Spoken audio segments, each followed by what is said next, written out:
United States is infamous for new opportunities and work. However, it's ironically one of the worst countries for poverty and evictions.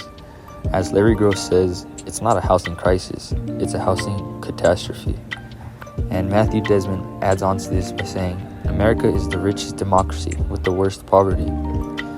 Over half of the Los Angeles population pays 30% of their income in rent. This begs the question, is this much justified or necessary? And how does this affect the family's lives?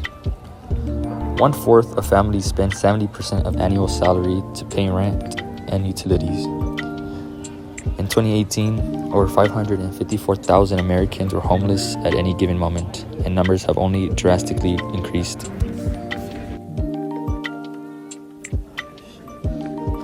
$10 million Americans are at the risk of losing their homes every year. The CDC moratorium helped a lot of people in not being evicted at the beginning of 2020. Because of COVID, then it was shut down by the Supreme Court halfway through 2021.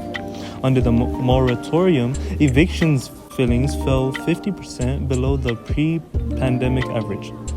In August 2021, the Supreme Court sided with a coalition of landlords and real estate trade groups and struck down the CDC moratorium.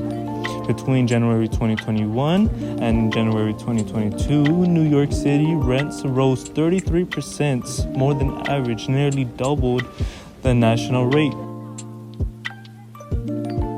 When COVID-19 was around, eviction were illegal due to low money. Still, 41 states were still allowed to evict during these times. In March, an act was passed called the CARES Act to prohibit evictions for 121 days.